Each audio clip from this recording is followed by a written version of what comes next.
Welcome everybody to Applied Anthroposophy Seed Series. We're getting towards the end of semester one. I'm very excited to welcome Megan Durney here with us tonight.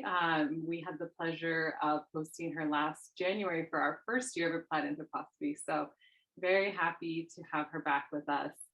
I'm going to light my candle and we will speak a verse and begin.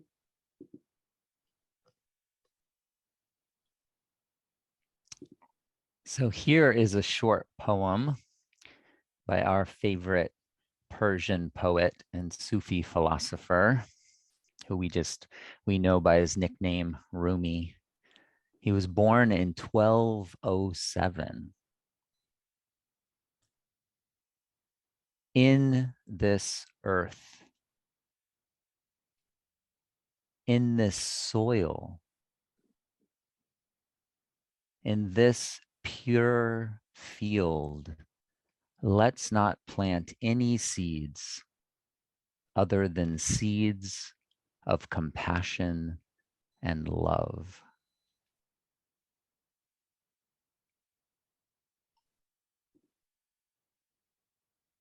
Thanks, Jordan.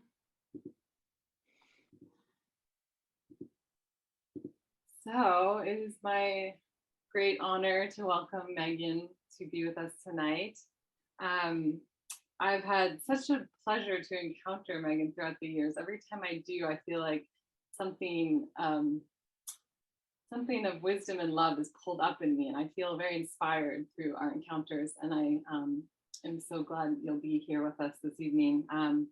She has a background as a teacher and service in AmeriCorps, and then found farming early on and really found a calling, I believe, through service to the earth and the land. And that really comes out in the messages that you bring, Megan. Right now, she's working at the Threefold Education Center in Spring Valley, New York, part of the Pfeiffer Center, which is a whole big organization that serves different aspects of the human being, and she has a role in really heading up the stewarding of the land in this community and serving food and serving the community in this way. So I will pass the mic over to you, Megan, and I'm so glad to have you here with us tonight. Thank you so much. I'm so grateful that I was asked to be a part of this cohort, to be with all of you tonight and to work on this theme more deeply of freedom and love, and try to bring some things into expression with you. So thank you for your activity of listening, because I think together we can perhaps discover much tonight. And like Tess said, I spend most of my time in the fields with the soil, and I'm very grateful for that. As a reminder, I like to look at my hands and look at the soil under my nails. It often brings me to a partnership that I feel is needed in certain moments of my life. So I'm very grateful to work on the land, the Lenape land here, and also to be in service to people in our community, especially the fellowship community, a community that's based around the care of the elderly here in Spring Valley. And it's amazing to be able to tend to the land, grow the food, bring the food to the main heart center of the fellowship community, and enjoy the food with the members there, and all sit together. So yeah, just a little bit about my day-to-day life. So throughout this sharing, I do look at questions and large themes like this through the context of the farm. So I will bring those pictures in to help me and to help kind of flesh out something that could maybe be abstract into the reality of day-to-day life. So I wanted also to start with a verse, and I'm also very excited that your verse had the seed theme in it. That's something that very much struck me as I prepared to speak about these topics. So this is a verse from Rudolf Steiner that's captured in this little book that I'll write down resources later and make sure that you all get them. But this book is a little series on love. It's a compilation of some of Rudolf Steiner's teachings. And this is a verse in meditation. In love lives the seed of truth. In truth seeks the root of love. Thus speaks thy higher self. The fire's glow transmutes wood into warming rays. Wisdom's resolving will changes the outer work into abiding strength. So let thy work be the shadow cast by thine eye when it is lit by the flame of the higher self.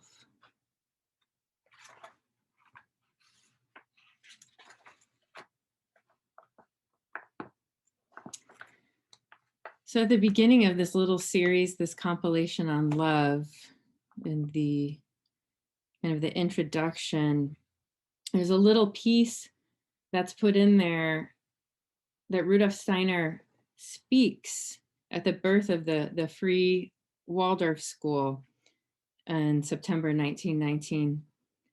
And he spoke, some of the themes he spoke about was the kind of difficulty of dead cognition, and how this in a way lames the will and weakens our hearts and makes us unsocial, and kind of follows that by speaking about that we want to work with a kind of knowledge that flows into our being, that allows us to develop strength for our heart, strength for our will, strength for the social realm, that gives us knowledge of love and prepares us to engage in our work with our will and full warmth of soul.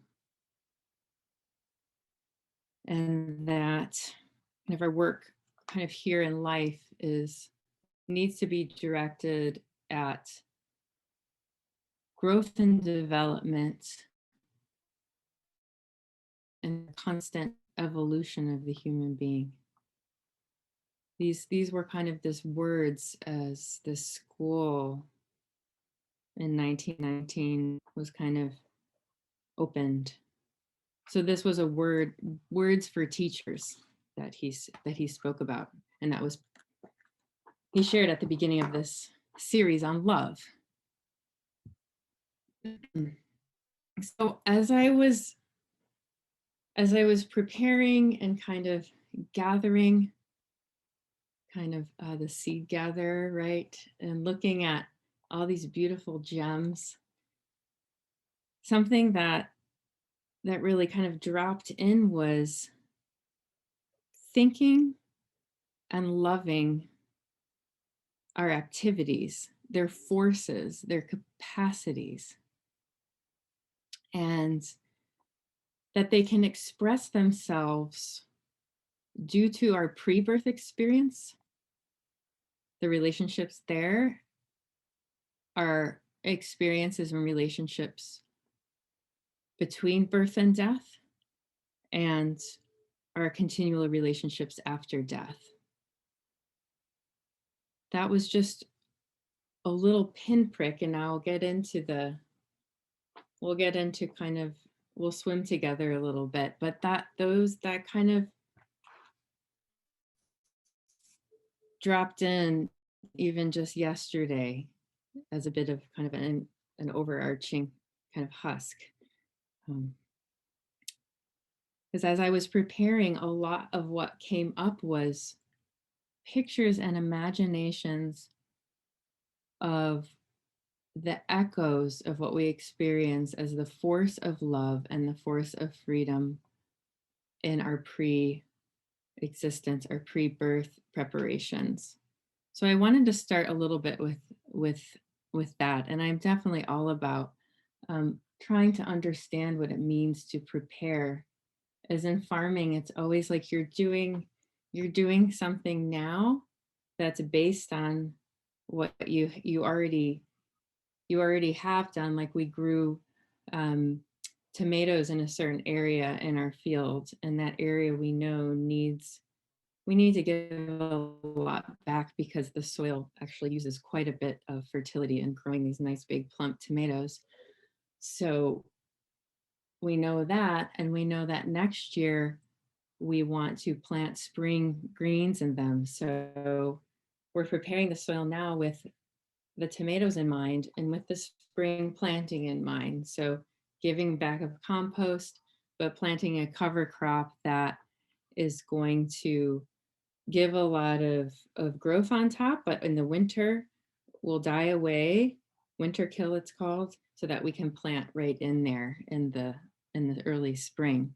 So this preparation piece for me is very inspiring to look at. So I wanted to share I wanted to share a little bit of an expression of the human heart. I think when we think of love and when we feel love and when we think of our earthly existence, the heart as an organ can often come up, and we use that term a lot. My heart, or I thinking with the heart, or this feeling like this connecting here. And what is this very special organ that we have? And I wanted to refer to some pictures in this little pamphlet or book called The Human Heart by Rudolf Steiner. It's something I read over and over again. These pictures just are very helpful. And this brings in a lot of child development too. So as teachers and as parents, one may be able to really live into these developmental phases that Rudolf Steiner speaks about in such a imaginative way. So he speaks about that first, a child is like a sense organ and experiences everything that is happening in their outer environment. And they're imitating that within themselves. But yet they grow older, and there's a certain change in development, which often people quote in perhaps Waldorf teacher trainings with the change of teeth. Rudolf Steiner describes that before we descend to Earth, that we have a role in co-creating with the cosmos, our etheric, our life body, so that the starry heavens, the moon and the sun and the planets, these forces are drawn in around us, and in a way create this inherited life body for us as we descend to Earth. And it stays with us for a while as a kind of partnership in this life field around us. And at a certain point in time, it starts to decay, because we then are able to create our own etheric body, our own life body. And with the change of teeth, there's a different developmental stage for the child. It's possible for the child to behave just like a sense organ, but to be able to assimilate something in the nature of ideas, to have, in a way, kind of an inner life, we would say, the start of maybe a bit of a stronger inner life.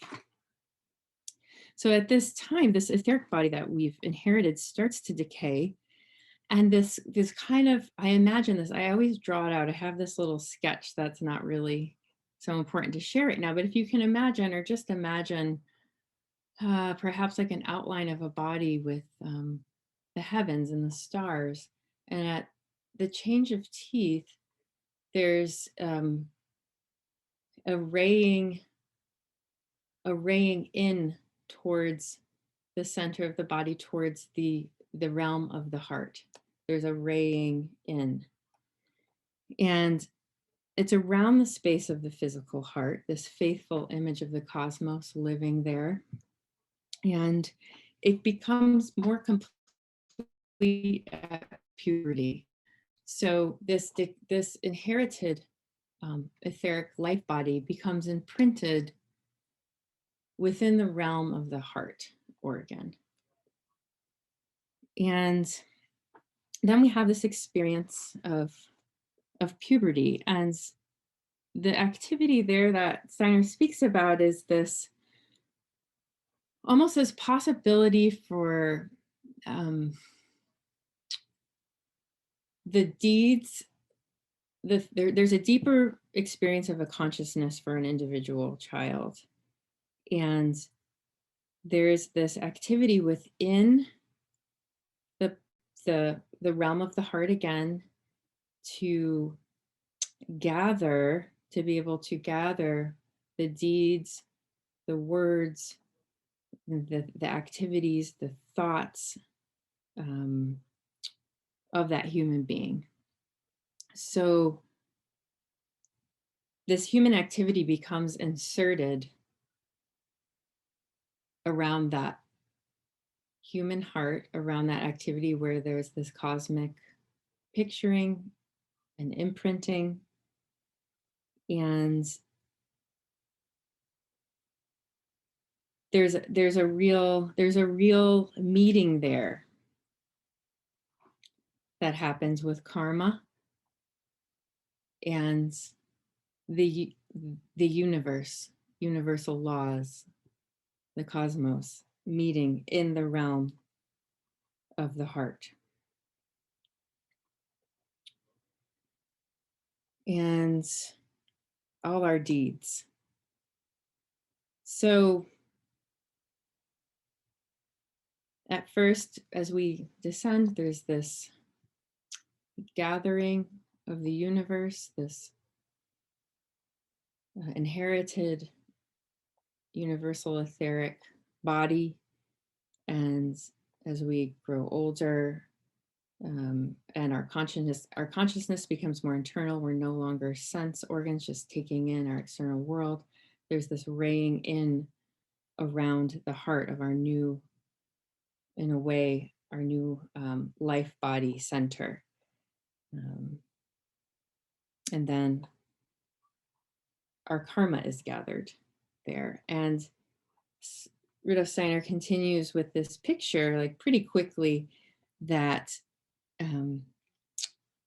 when we pass through this gate of death again, when that time comes for us, that there's this structure where the heart is floating that's like a seed in a way, or rather, I would imagine it to be almost like a dandelion puff or a seed head, if you can imagine, those of you who have seen that. So there's this gathering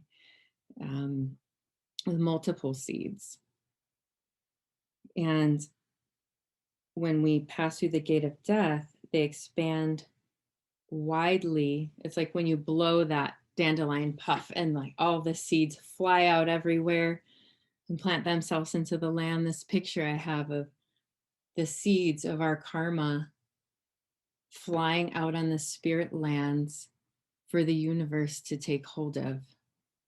And in a way, that is the preparing of the soil for our next earthly life, right? In a way, we plant the seeds with the assistance of this very sacred organ, the heart, the etheric heart. All the organs have kind of a life body to be able to do that. So it is out of the cosmos that the karmic laws work themselves out. And so that we in our next earthly life carry the effects of what the cosmos makes of our deeds, if that makes sense.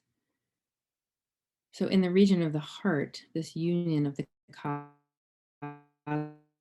and the earthly realm, earthly karma connect. And we take that with us after we die.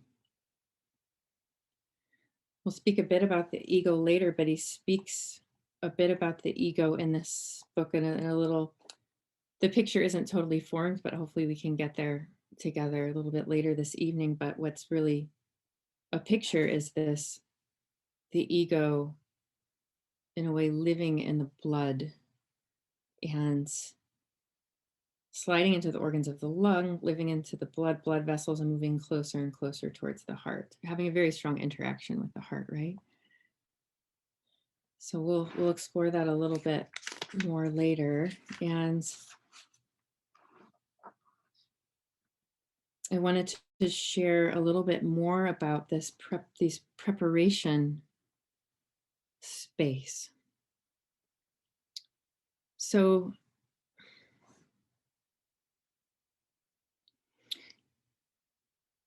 actually, Brian Gray spoke about this a little bit in the first presentation.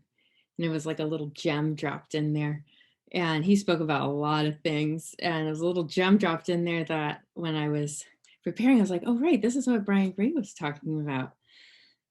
In a cosmic sense, if we ask this question, these questions, what does it mean to be a free being? In a cosmic sense, what does that mean? Because freedom, there's so many definitions of freedom, right? And right here, we're trying to understand in a cosmic sense, what does it mean to be free? Steiner brings this picture that a free being is a being that has the ability to metamorphose back from the bodily experience into the world of soul and spirit. So a free being is able to die. In a cosmic sense, it's a cosmic death. We can experience that. Perhaps we can go deeper with that question in life. What does it mean in a cosmic sense to die before we actually die? But the real reality here is, in a cosmic sense, this means to expand into out of our body, to continue through metamorphosis and expand into the cosmos, like that sunflower, like that dandelion puff we were talking about. That's freedom. Love, on the other hand, means that one is able to be born, as Brian was speaking about, but to be able, again, he uses the word metamorphosis, right? To metamorphose out of the world of soul and spirit into the earthly world, to be born, to live. And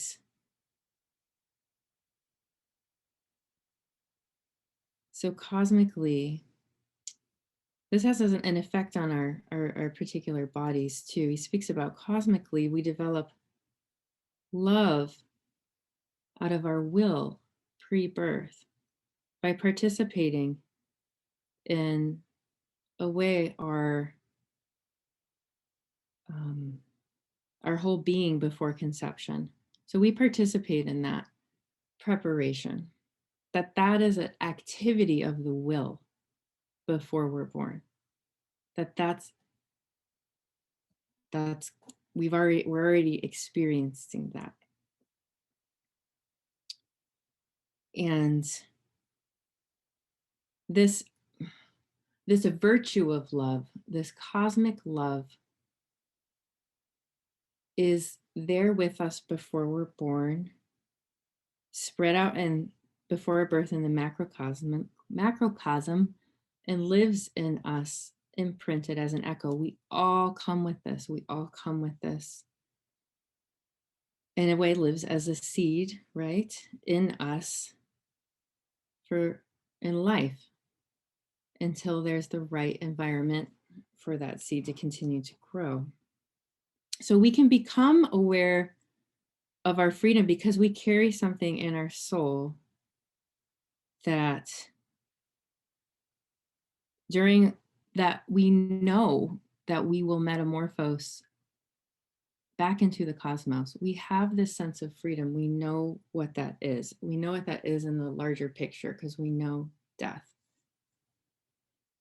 And we know love. We know love because we know we were in that environment of the cosmos. We were born out of love, right? We know it. We know it in us. So these are big pictures, and it's hard. I get like the tingles because it's how do we experience this? And one thing that I thought of living on the farm, when I think of birth, I don't know if any of you have been a witness to a birth, whether it's a child or an animal, or the birth of a seed, like when one sees the cotyledons come up for the first time, those little heart leaves. I mean, I was at a birth of a cow recently, and I could hardly stand because it was like what was happening in front of me was beyond anything. But when I experienced the birth, I was beside myself. Even without the mother, the cow, recognizing and seeing that this is the wisdom that the animal has to know the being and its love. And I mean, the animal experiences love in a different way, but I think I was feeling love as I experienced the birth. I was trying to understand the feelings that I was experiencing, witnessing little baby seedlings in a greenhouse when you come in. What is that? What is this birth? What about those soft green leaves in the spring that you see when you walk through the woods? It's just like soft green, fresh, new. Here they are. They're new. And then what about that? What about that dispersal of the dandelion? You know, kids love to do it, right? But have you done it, in the last year? I would really highly recommend it. What is that once you blow that out? What is it? People probably experience many different feelings with the withering and dying process of what we experience in the fall, right? We see this glorious leaf set, and then we see the leaves falling on the ground, and this quietness of winter coming upon us, this winter time in breath. And so these are just some participatory experiences that I was trying to conjure up to look at this echo of love, this echo of freedom, perhaps, that I might experience through witnessing in nature. I wanted to also look at the seed process, which is also birth and death in one. And in the agriculture course, Rudolf Steiner speaks about the seed forming process in a real short way, but a pretty profound way in lecture 2. And he speaks about if we think of a a metamorphosis of a plant, or well, let's just pick let's pick a squash plant. Perhaps people can imagine the zucchini or the butternut squash plant and picture it in your mind's eye, or picture anything that you've seen grow to the final stages. Perhaps you were doing seed saving with beans, or you left the beans on the plant too long, right? As we watch the plant throughout its growth, we experience, as I was speaking before about the fresh cotyledons, we are not able to see the root, but we see the freshness of the cotyledons. We experience the expansion, especially in the plane of those fresh, newer leaves closer to the earth, and the contraction to the stem, perhaps, and then maybe a bit more intricate leaves as the plant continues its growth. And we could experience in the example of the squash, the flower, the insects coming to that flower. Later, there's a fruiting. We see that the fruit is developing, perhaps a yellow, say yellow squash. At the same time the fruit is developing, I don't know if people have noticed that part of the plant is dying. If we look at those bottom leaves, we can see decay. We can see perhaps some insects, the squash beetle coming in because there's a decay process, and the insects are called to participate in that. There's a seed forming process happening within that fruit. So Steiner speaks about the mystery of that phase in the plant. He speaks about this miniature chaos that happens around seed forming. It's a little bit hard to experience with the squash because we don't see the seed forming in the squash, but of course we can pick the dandelion again if we'd like. You can experience a whole field of dandelions in flower. That yellow flower is very different than a whole field of these globe seeds. In a way, there's this organism to the dandelion, but a lot of seed forming, one can look and it is a bit chaotic, right? It's a bit chaotic. It's elevated from the ground. It's ascending towards the heavens. There's this decay happening at the same time. The color may not be as clear with that plant anymore. Steiner talks about this miniature chaos. We see it, we can experience it. But he talks about on a cosmic level that the seed is reconnecting with its signature. So every plant has a spiritual being that's a counterpart, and the being lives in the stars. There's a particular cosmic constellation that that plant is connected to. So in the seed forming process, when the earthly aspect of that plant is losing its expression, is coming to an end, that's when the chaos happens, that this potential to reconnect with the plant's signature. In a way, it's a way the plant remembers, and it's a way the seed is inbreathing its cosmic essence, one would say. You know, oftentimes you talk to perhaps people in a more natural science field about a seed. You can say, well, what is a seed? One might describe it as a very complex protein. And the complexity, it gets to the point where one's talking about birth out of these complex structures. Is that really, you know, what a seed is? So Steiner refutes that and trying to speak about what a seed is through this, taking us through the process, seed forming process. So back to the seed itself. So we have this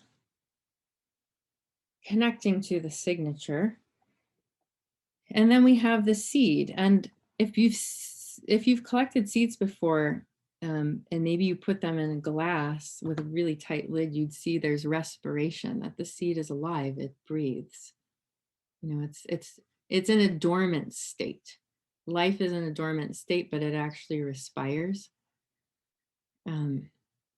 So we don't just hold on to seeds forever. You know, we plant them back in the earth. So what happens when we plant that seed, you know, back into, when we plant the seed in soil? Like we can just kind of picture, maybe you can feel it right inside a little bit, that the earthly realm, the water, the warmth, the seed goes through another miniature chaos, right? There's an opening. It has a cosmic impulse. It has a signature that lives in it by nature. It's there. Now it needs to connect with the earth. It needs earth. It needs the earth to influence it and allow it to fill out. It needs compost. It needs water in a way that holds back the compost, the water. It holds back what lives in that plant as a vertical impulse up to go to seed again. Right? So that earthly connection is really important. So there's that miniature chaos, and the seed takes in its environment at that time. When it opens up, it opens to that very particular environment, right? It makes it a very unique plant. It's not like the squash, necessarily just like the squash we grew last year, but there's a signature in there of the squash, right? And another picture about the seed is that in the biodynamics, maybe not everybody does this, but here we try to live into that lawfulness of the strength of the in-breath. The strength of the in-breath for the earth in the winter that gathers the universe into the being of the earth. And that often seeds perennial plants generally stay there, and they're in the earth at this time, which is very special. But if you have a plant that can drop its seed and you live in a region where the winters aren't so drastic like they are here, perhaps the seed can live in the Mother Earth in the in-breath of the winter, right? And then be able to express itself in the spring. So here, our winters are pretty intense here in New York, and with the annual plants we grow, that's not able to happen. We either collect seeds, or maybe we would order them from places like Turtle Tree Seed. And before the depths of the winter, we would bury the seeds in the earth. So we'll bury the seeds in containers, of course, that would not allow water to get in. But we have a little pit where we dig in a bed that we put our seeds to live through this heart of winter, where the earth is raying out the most love. I don't know the right word. The earth is raying out the most towards the growth of plants in November, December period. And December to January is this in between time before there's a crystallizing process in January, February. So this time is a very sacred time, this crystallizing of the in-breath of the cosmic pictures. That's when we want the seeds to be there to remember. So it goes through a remembrance through its own metamorphosis and seed process, but we can help enhance that by burying them during this time. So this process of the seed, I think, is very significant for this theme.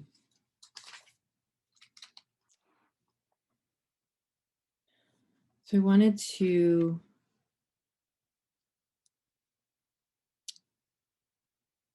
I got carried away with that. I wanted to move into this theme of memory. Love, memory, and freedom. And this lemniscate comes up again, where we think of our thinking activity and we think of what we look at the life of the senses. The life of the senses with thinking is internalized.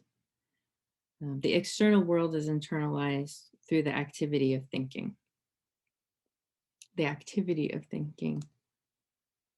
So thinking doesn't necessarily is not limited to just experiencing the sense impressions of the external world.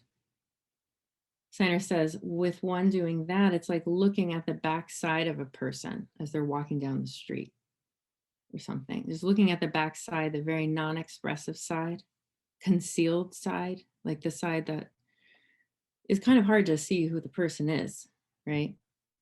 But he talks about the difference of this pure thinking that is closer to looking at the front side of a person, the more expressive side. And he speaks about this more pure thinking that has to do with how we work with our sense impressions, how we make judgments. It's the activity of the will in our thinking that creates pure thinking, that lives the echo of freedom, that's the bearer of freedom, and can thus embrace morality, because morality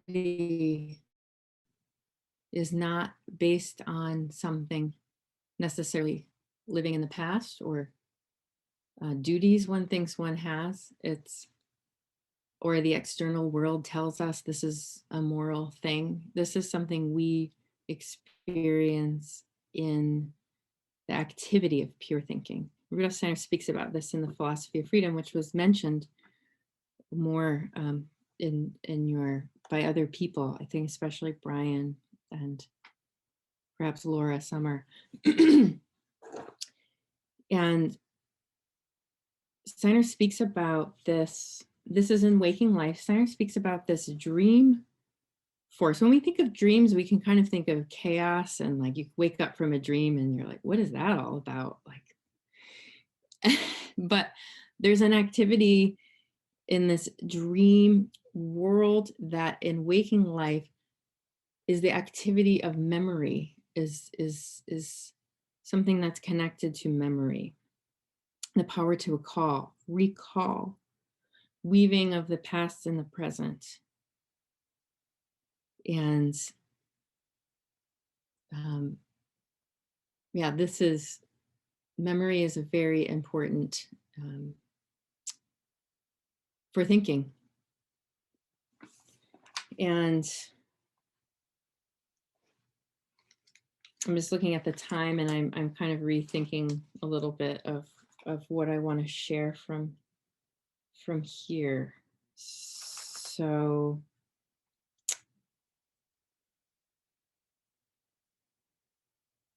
all right, we'll leave that there for just a second. So another question: how do we evolve our actions to greater perfection, or how do we become more spiritual in our actions? Maybe that's not the right question. But how do we have integrity with our actions in terms of what perhaps can live in the realm of pure thinking, this morality? How does that weave into the realm of the will, of our actions, our deeds? And Steiner talks about this devotion to the outer world, this devotive devotion. What does that mean? He speaks about it in the realm of creating personal relationships with what you're observing, with the other, that this is the activity of love. By allowing devotion to stream into the will.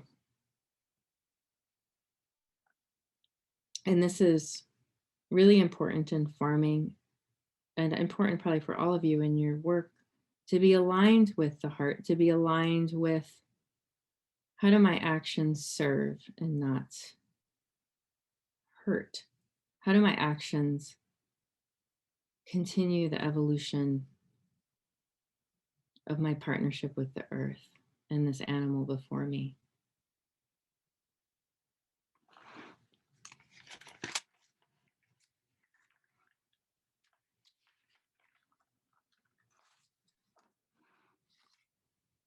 One thing with devotion that I think has a lot to do with our social life is that if you think about the other and you think about social conflicts, you think about what's happening in our world as always, with mistrust, disillusionment, disappointment, perhaps, and the goodness is this need for devotion. If we look at people walking around us as a mystery, or the outer world as this walking mystery with deep interest, Steiner talks about the most important thing to bring to social impulses today is confidence in the other. Like, what is that? Confidence in the other. A deep trust in the capacity of the other that lives in gratitude. It's a self-assuredness that arises from appreciation. This is the trust that we need in our social life to move forward at such a divisive time. And you think of this possibility out of love, this seed of love, this echo, devotion. What a gift that might be able to bring to our social world.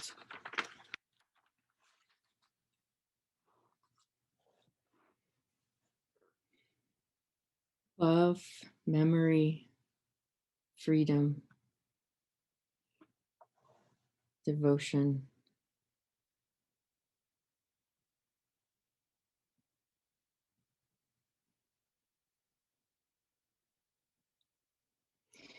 So I wanted to get to another example before my time is up. So I might be repeating myself a little bit here, but I want to get to this example or particular practice.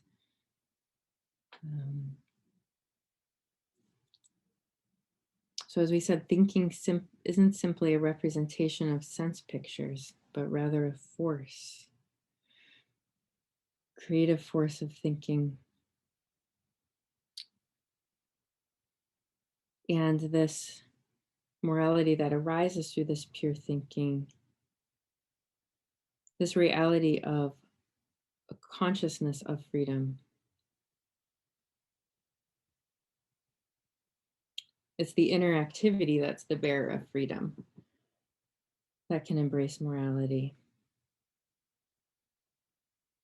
And when we think of meditative life, we don't let thoughts just weave in and out of our heads, or if we do, we're very distracted and it's hard to get to the exercises, right? So a lot of the preparation of meditation is to work with the will to do the how. This activity of thinking that we take hold of our thinking and it's not chaotic, so that something else could drop in from our spiritual counterparts.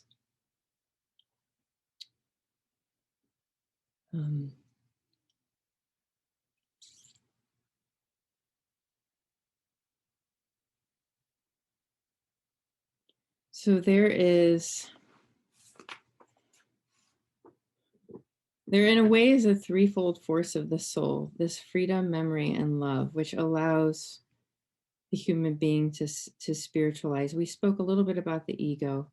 We spoke a little bit about dreaming, sleeping, but this reality of sleeping is this journey of part of our bodies, our astral body and our ego body, to remember, to reconnect with those spiritual impulses. Ego is outside of us during sleep, and when we wake, it dives back into the inner forces of the blood, bringing the events of the cosmos and bringing us the power it has attained through the sleep, through the meditative experience, through the death experience in a way before you die, to allow us to give ourselves to the outer world and become one with it, to devote ourselves to the outer world. And this, how do we work with these forces? Practically speaking, we talked about, in a way, a mood of soul towards the other that creates, in a way, a confidence in the other. This mood of soul towards our outer world of earnestness, reverence, devotion. So one practical and an important practice that I've tried to take up over the years, which has been difficult, is working with the memory of someone who's died. So when somebody has died, they are no longer in your sense perception. They're no longer with you in that way. However, they are present. And in order to ignite that presence or ignite the possibility of relationship is to remember them. So to actually work with a memory that you have to call up out of your thinking that doesn't rely on any sense impressions or the external. It's all something you have to create out of your memory, which weaves the past and the present together. And you unite this force of love with the image of this memory. And there's this possibility to allow us to cross the threshold in this practice of memory and experience the dead with us. And in working with Staying Connected by Rudolf Steiner, there's this beautiful picture of what happens for the dead when we do this, that our remembrances, our being able to carry that memory across the threshold with our love and devotion, is like, for those on the other side who we were close with, an act of art. Art takes life, experiences nature, and elevates it to another level. It creates a spiritual interpretation, a spiritual experience. Art raises life, we would say. True art raises life, right? So this memory, this imagining out of love and devotion, working with our thinking, with our will to create this memory, is like art to the dead. And their experience is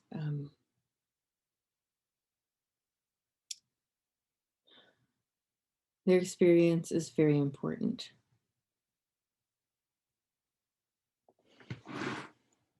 And then there's a possibility for a partnership, and also something with this practice that we need to consider is that, again, we're preparing for our death. our next journey, right? That in death, our inner world becomes our outer world. So again, everything it's like a reverse in a way, this lemniscate happening again.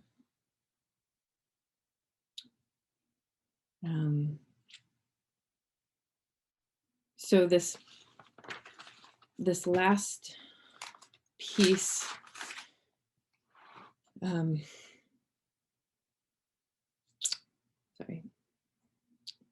these heightened memories that act as art for the dead also allows a kind of opening where there's a bridge, there's an opening between us and the dead to continue our relationship. And the dead leave behind imaginations that can impress upon us if we have the interest, heart, and feeling for the dead individuality. And we need to make ourselves in a way like them in order to receive these impressions that are, I think, in service for the world if we could hear them or if we could be impressed upon. But we need to be like the dead in a certain way and try to create these spaces that are free of sympathy and antipathy in our day-to-day humdrum thinking, right? It's that activity of thinking, that devotional space, that timeless space that we can be impressed upon, because our ideas, our views, they don't grow out of nothing. And there's this picture, they grow from the soil that is the mother soil for both the dead and the living. And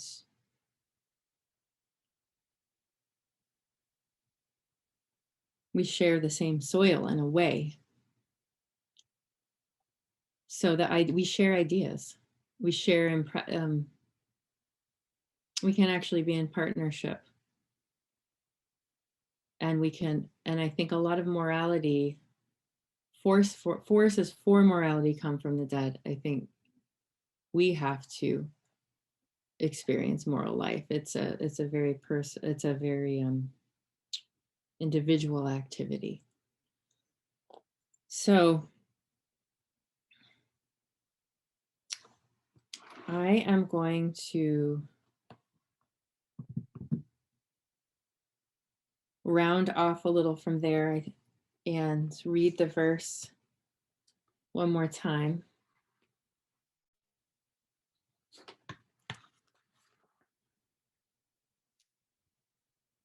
In love lives the seed of truth. In truth seeks the root of love. Thus speaks thy higher self. The fire's glow transmutes wood into warming rays. Wisdom's resolving will changes the outer work into abiding strength.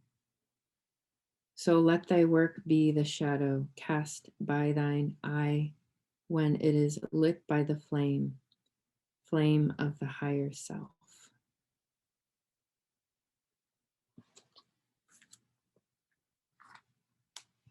I am very much in deep gratitude for this very unique experience over Zoom with all of you. And I felt very supported in the search for words to share something tonight. So thank you so much. Thank you, Megan. We'll just take a brief moment to let that all sink in.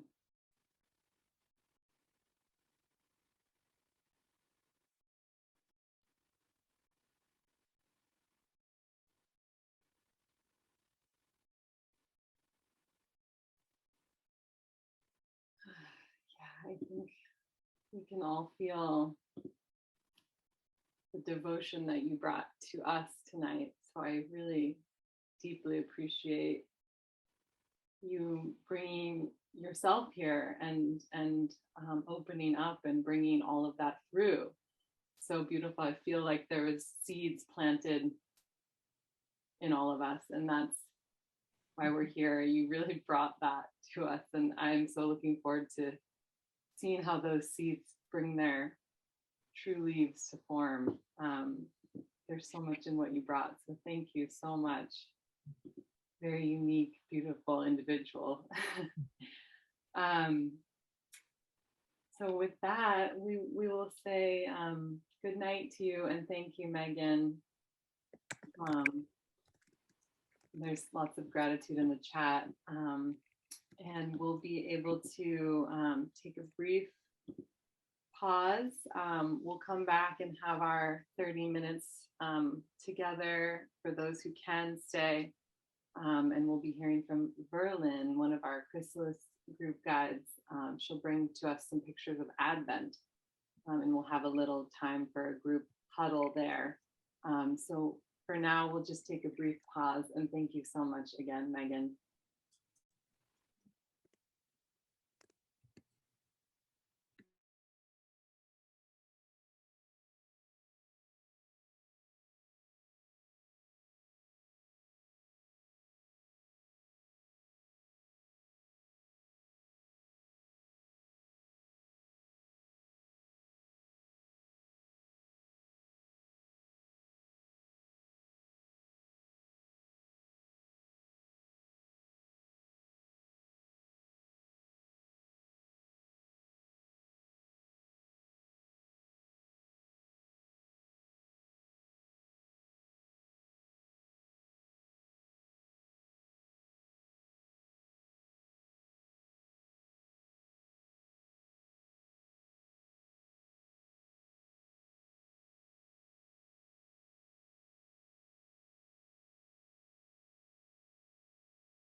Okay, our brief break. Thank you all for flowing with our format too, as we shift into these different forms together. I appreciate it. And I know I definitely am looking forward to sitting with that rich presentation. I will welcome Berlin to be with us. And look at your beautiful background. So wonderful.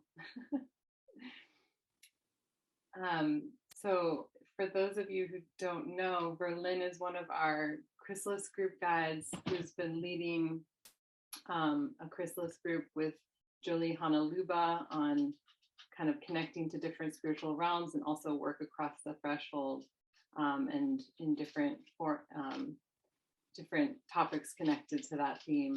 And you'll have some words with us on the season of Advent this evening, right? Okay, so I'll let you take it away.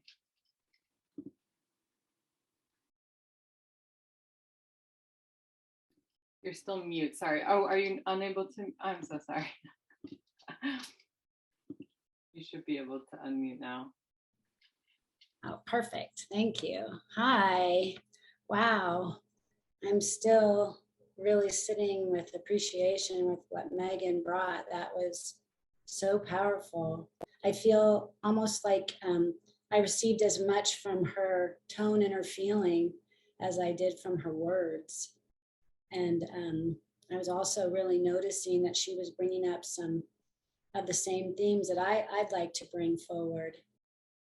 So I'm really grateful to be here with all of us tonight. I feel so grateful for the Applied Anthroposophy structure and to be a part of this community and this group. I feel like it really lifts me up in my life and gives me so much to take out into the world. So a little point, a little side note that I wanted to bring in, and I think we can tie it in a little bit to what Megan was bringing us tonight, was that we're in the season of Advent and that there's so much that we can put our free will choice towards during this Advent period.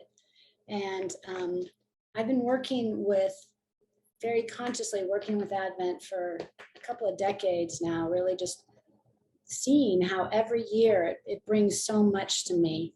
And so I wanted to just share a few things to maybe spark some ideas in you and pull it into this idea that Megan brought us around this pure thinking and morality, and how that is very much our goal in bringing forward a purified vessel where we can receive more substantially from the heavenly realms.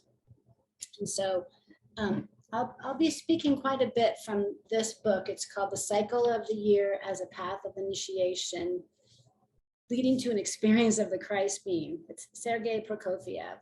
He is such an amazing author, such a prolific author. He was so incredible. And I just have been reading this book continually now for many, many years. And so I'm speaking quite a bit from his work here. And one of the things that he said in this book, he said that the following question was once put to Rudolf Steiner: how may a soul prepare itself most effectively for an experience of the etheric Christ? And he answered, through meditatively living with the cycle of the year, through a meditative participation in its rhythms. For the mysteries of the year are nature's gift to the meditator who is seeking access to the sphere of the Christ. So I always feel so inspired by that, because we are truly paying attention to what is happening around us, and in choosing to participate in a way that brings forward more strength of soul for each of us. And so I'd like to build my comments over the next 10, 15 minutes or so on this image of a chalice, this image of I tried to screen share, but I didn't do a very good job. So anyway, I just wanted to bring this little image that of the grail, of the chalice cup, and just as a spark. This is a beautiful artist out of Australia named Pamela Matthews. She's really quite exquisite. And I love it's the Sophia and the Holy Spirit here coming into that, holding that chalice. And so I would like to build my comments around this image of the chalice and building the chalice within ourselves and how we go forward with that in a daily way. But we can specifically think of that as a way of going forward for Advent, that we are preparing a strength or a base, a stem that will hold the cup, that can receive the light, of Christ and allow it to penetrate most deeply at Christmas. So when we prepare during the weeks of Advent, which are the 4 weeks prior to the Christmas holiday, we allow ourselves to absorb that light as most fully as possible, taking that then into the holy nights to integrate and to bring to consciousness as best we can. And so to make ourselves that sort of container requires that will, it requires that pure thinking that Megan was bringing to us, and it requires the morality that comes from that. So if you would like, one thought I have is if you would like to be drawing a chalice on your page, or perhaps many cups, many containers, just as a thought of playing with this idea of how that symbol represents you and how you might bring that that symbolism into your way of understanding this time. Because right now, between now and the solstice, the winter solstice is the darkest time of the year. These are our darkest weeks of the year, and they are this point where we are able to step forward in our own strength against this backdrop. Like to what degree do we express our own light? Do we shine out our light because this level of darkness is encroaching around us to a certain degree? So it's this ability for us to use that potential, to live into that awareness, and then to take the wisdom that is gained from that and apply it. And so during this time, this is when the veils are very thin. And as Rudolf Steiner tells us, that we're the least protected of any time during the year, and that we must consciously overcome the inner darkness that is represented by the outer in order to build our Grail cup, in order to create our moral strength, and that this is an opportunity for us to do just that. So I'd like to share with you another quote from Sergei Prokofiev himself, when he said that the knowledge of the spiritual foundations of the world, which could be acquired through inwardly accompanying the cycle of the year, that it once was the natural property of all human beings in ancient times. When we had that dreamy clairvoyance and we just naturally knew what was happening. But subsequently, this knowledge had to be lost in the name of individual freedom. In our time, this knowledge must be found anew through free, light-filled consciousness of the fully developed human personality. And so that's what we're involved in here. That's what we're working with every year at this time, is how to bring that forward. And there is a very specific structure that is consciously or unconsciously that we're enveloped in, which is how do we step forward with our light against the backdrop of our own morality. So one of the ways that we can think of the 4 weeks that we are involved in right now that would share with us our opportunities is that we are rekindling or re-strengthening the ancient virtues. They're laid out for us as the first week being justice, the second week being temperance, the third week being fortitude, and the fourth week being wisdom. So you can think of maybe with the Grail cup that this base is justice, that this first week that we're in right now is us acquiring the moral aptitude for justice, spiritual law, right? Karmic law into action, true justice. And that this base of the chalice holds everything up. And then next week, the following week of in Advent is this temperance that begins the stem of the chalice. This temperate way of being, having a level of equilibrium and through loving self-control, right?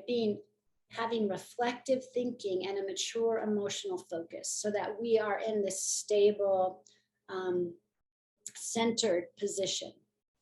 And then the third week of Advent, another step up on the stem of our chalice is fortitude. So that's personal courage, fearlessness, this bravery in meeting all the demands of the outer death that is happening around us with an inner birth. And of course, the most beautiful archetype for this is Michael and his level of holding the way that he prepares the space for the Christ, that he goes ahead and prepares the space through that fearlessness, through that courage, until we reach the last week prior to Christmas, which is wisdom. This is the Sophia principle, this self-initiation through moral integrity or the knowledge into wisdom, spiritualizing our knowledge. And so we have these kind of large themes that are happening during the week, but how we approach them, how we work with them is through the details of our life, the things that show up naturally in our day-to-day life.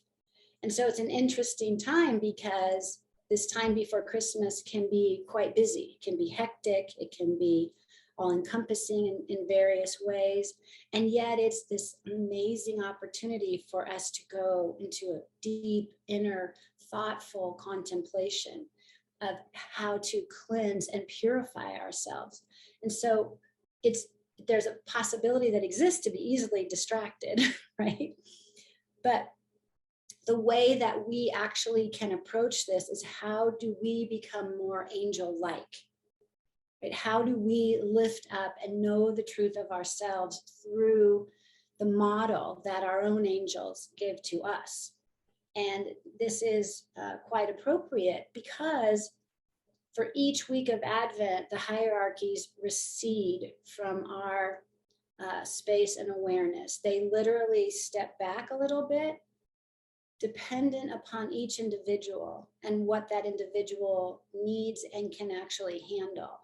So during that week of justice that we're in right now, the archai is stepping back. The archai is allowing us space to feel how we can bring forward those qualities that the archai embody. And in the week of temperance, the archangels step back and how we can step forward into their shoes and into their position of engagement within that collective consciousness. And in the third week, the fortitude week, our guardian angels step back and giving us the opportunity to feel what it is that we can do, what our own courage is, what our own fearlessness is, and how we can live into that. So that by the fourth week, the week of wisdom, the angels have retreated or stepped back as much as they're going to. And we are in this time period of being on our own, you could say. The way that it can be said a little more positively is that it's our fullest freedom of the entire year, is that we are least impacted by the angelic hierarchy, and we get a sense of what we're made of, what's possible for us, and what we can do. It's truly an amazing time. So to what degree in that week of wisdom do we literally own that and live that into our life and into our world? So it is called the trial of solitude because we're face to face with ourselves. And this is a great gift of love. This is a great trust that our angels place in us, and that they step back only as much as each individual can handle it, so we can literally feel into what's possible that we wouldn't have known otherwise. And then all the angels come back on Christmas Eve. So we have this beautiful experience at the solstice of the sun appearing to stand still on the horizon. And over the next 3 days, that still point that's happening, that generates power and generates light to that moment on Christmas Eve, especially if we're doing the midnight sun meditation, where all the angels come in at once and step back into their place with you, and yet you are changed. You are different. The one they now accompany is the one that will go into the new year. It's to what degree you have become an even stronger light bearer, to what degree you have owned your morality, your truth and the correctness in life, and live that and shown that to yourself, as you know that you are able to put that out into the world. So years ago, the Anthroposophical Society sent out a beautiful paraphrase of all the calendar of the soul weeks. And one of them, they said, it was Christopher Bamford. Yeah, it was Christopher Bamford who made those paraphrase. And he said, may I be a light bearer in world's wintry nights. And that's been my intent. That's the motto that I hold for Advent. May I be a light bearer in world's wintry nights. Because upon the work that I do, then my light shines more strongly. I am more moral, more upright, more fearless, more wise, more loving, and in fuller freedom. So to own that truth, to observe day to day in these weeks of Advent, what challenges are coming to you? What temptations do you notice for yourself? And to resolve to hold only the highest expression, to express the highest virtue that you can, to meet fear with your strengths, and to be fearless in evaluating yourself and what you're capable of, loving that truth, letting that Christ light in you shine forward. Then you recognize anything that might challenge you or throw you off balance as an opportunity, as a way to test yourself, as a way to show up in light and to not succumb to darkness, but to know a higher level of what's possible. And that's maintenance, holding that inner strength, being courageous in that way, and allows you to thrive. It encourages you and lifts you up, gives you hopes. You see your own progress, or even learning from the mistakes you made. So if you have an experience where you have a hurtful thought, a judgmental comment, but you notice it and you recognize that you must make amends and try harder, then that work of Advent is happening, even if you're not perfect. So that's where you trust the process and you trust yourself, and also give yourself ways to create success. Set up time to check in and see how you're doing, perhaps during your daily review, and balance your lifestyle so that hectic pace is not so difficult, and give yourself the care you need and maintain your spiritual discipline, however that is for you. And then one of my favorites is using Mother Mary as your archetype, that she's this model we can aspire to during Advent. Rudolf Steiner talks about her in particular being the way that we can think of ourselves, that she represents human possibility and the purifying of ourselves to give birth to the sun within ourselves. In a beautiful small book called Festivals with Children by Brigitte Bars, she says, Mary is not only a historical person, she is also the archetype of the human soul's willingness to become, to grow and prepare for the birth of that which wants to come. And the other verse that inspires me is from the cherubic wanderer in Jealous. I'm going to botch his name, Silesius, I believe. He said, I must become like Mary and bring forth God in me, if he should grant me blessedness for all eternity. So when we hold that idea that Mary shows us, and we bring these points into our understanding, then we have formed this chalice. We have worked to create a base and a stem that can hold a cup, that allows it to be filled, right? That during these 4 weeks, this very strong foundation can be made that creates the opportunity to receive, that we can allow these awarenesses that we now bring to ourselves to be known to us and to help us meet the demands, to, as Megan was talking about, to come from that level of devotion, right? To understand that truth. So I wanted to mention that perhaps if you've been drawing your chalice or chalices or your grail cups, that perhaps you would write in the cup what your strengths are. What strengths do you possess to meet Advent's challenges? What do you already know and do that will help you navigate these weeks? Are you organized? Are you devoted? Are you interested? Are you curious? Is there a particular persistence that you know is true for you? Like, note not just the things that maybe you want to work on through these moral virtues and gaining more strength in them, but also note what your strengths are and where you can take that. So I just want to finish up by reading a very inspiring quote from Rudolf Steiner from Festivals and Their Meaning. And he says, the immortal and eternal, the spiritual sun, will flood the soul with light at the great festivals, which will remind humans of the divine self within.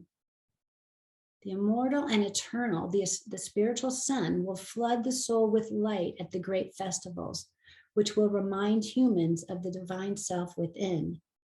The divine self, in essence, like the sun and radiant with light, will prevail over darkness and chaos and will give to the soul a peace by which all the strife, all the war, and all the discord in the world will be quelled. So I want to thank you for your attention, and I just honor and bless the Grail in you and offer you my hope for a blessed holiday season. Thank you so much, Berlin. I'm just allowing folks to unmute so we can share our gratitude, but in just a moment. But yeah, that was so helpful at this time. Right now is exactly what I needed to hear, and you brought it in such a way that was so relatable and also just so deep, and I really appreciate that. I feel really equipped to move into the season now. So thank you. And we just have a few moments left, but if there's, I see Angela, you're ready to blow out your candle. If you want, yeah, everyone, if you want to raise your candles. Shining a little bit of that light. Yeah. What a beautiful evening. I'm so grateful for you all. And we have just one more gathering before we pause for the winter deepening. So we'll have our full cohort meeting next Wednesday. And I hope to see you all there. So blessings on your evening. Welcome to unmute and say goodnight. Thank you. Thank Good you. night to all. Thank you. Good night. Thank you. Good night. Good night. Good night. One night. Good night. Good night.